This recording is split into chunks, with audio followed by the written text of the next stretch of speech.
Assalamualaikum warahmatullahi wabarakatuh. Bismillahirrahmanirrahim. Syukur alhamdulillah atas rahmat Allah, kita berjumpa lagi di channel Wanita Bahagia. Sholawat dan salam tak lupa selalu kita ucapkan kepada junjungan kita Nabi besar Muhammad sallallahu alaihi wasallam. Allahumma sholli ala sayyidina Muhammad wa ala ali sayyidina Muhammad. Semoga kita semua diampuni dosa-dosanya, diberikan kesehatan, dimudahkan segala urusannya, serta dilapangkan rezekinya. Amin ya rabbal alamin. Sahabat yang dirahmati oleh Allah Subhanahu wa ta'ala, kisah cinta Rasulullah Shallallahu alaihi wasallam dengan sang istri Khadijah binti Khuwailid tercatat dalam kumpulan hadis sahih Imam Bukhari. Aisyah, sang istri muda Nabi Muhammad, mengisahkan, waktu seorang perempuan mendatangi kediaman Rasulullah Shallallahu alaihi wasallam di Madinah. Ia saat itu meminta izin untuk menemui Rasulullah. Mendengarkan cara perempuan itu meminta izin, menurut Aisyah, Rasulullah tiba-tiba dilanda kesedihan mendalam. Ya Allah, itu Halah binti Khuwailid, kata Rasulullah. Menurut Aisyah, Rasulullah merasa bersedih karena cara Halah meminta izin mirip dengan cara saudarinya Khadijah binti Khuwailid yang biasa meminta izin sebelum memasuki rumah. Aisyah kemudian dilanda kecemburuan terhadap almarhumah istri Nabi Shallallahu alaihi wasallam tersebut. Mengapa engkau mengingat-ingat perempuan tua suku Quraisy yang sudah lama wafat itu? Padahal Allah sudah memberikan yang lebih baik darinya, kata Aisyah. Imam Ahmad bin Hambal mencatat dalam kumpulan hadisnya, Rasulullah dengan sabar kemudian menjelaskan keutamaan Khadijah dan alasan kecintaannya kepada beliau. Allah tidak menggantikan dia dengan seorang wanita pun yang lebih baik. Ia telah beriman kepadaku tatkala orang-orang menyangkalku. Ia telah membenarkanku ketika orang-orang mendustakanku. Ia telah membantuku dengan hartanya tatkala orang-orang menahan hartanya.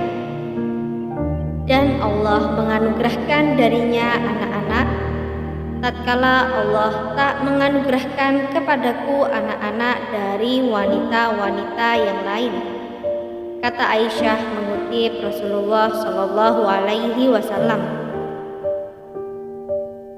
Lain waktu, selepas perang Badar, seorang pasukan Quraisy, Abul As bin Ar-Rabi, tertangkap pasukan Muslim Madinah.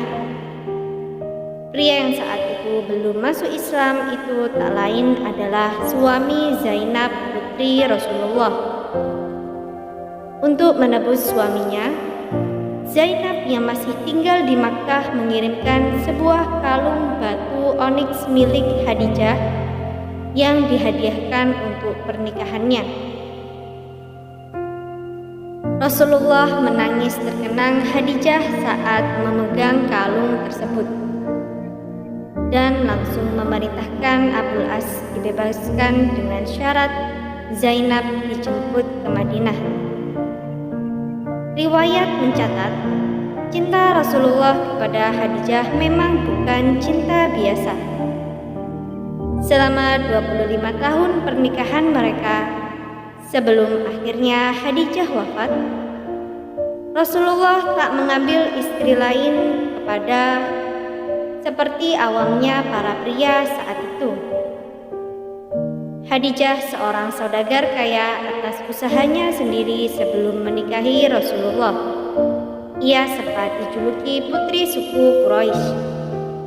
Setelah memperkerjakan Rasulullah dan mendengar soal keluhuran budi beliau, Khadijah jatuh sayang dan menugaskan pelayannya melamar Muhammad SAW. Sebuah tindakan yang juga janggal pada masanya. Mereka menikah saat Rasulullah berusia 25 tahun dan Khadijah sekitar 40 tahun.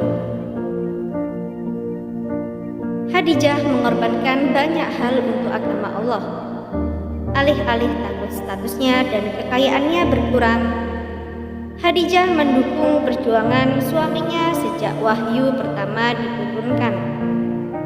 Beliau yang menenangkan dan meyakinkan Rasulullah soal kenabiannya.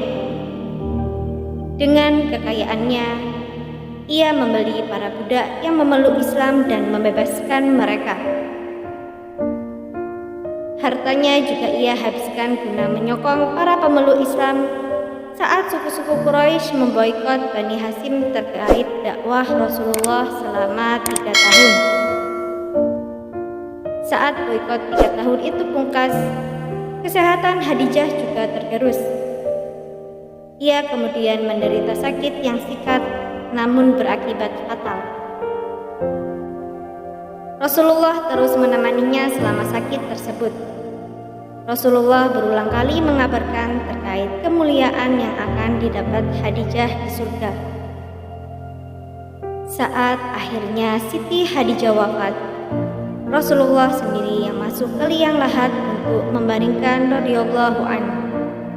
Beliau sendiri juga yang meratakan tanah di atas makam istrinya tersebut. Semoga apa yang kami sampaikan kali ini bermanfaat untuk kita semua dan menjadi ladang pahala. Jangan lupa untuk menekan tombol like dan subscribe dan juga nyalakan lonceng notifikasinya agar Anda tidak ketinggalan video terbaru dari Wanita Bahagia. Sampai jumpa di video kami selanjutnya. Sekian dan terima kasih banyak. Wassalamualaikum warahmatullahi wabarakatuh.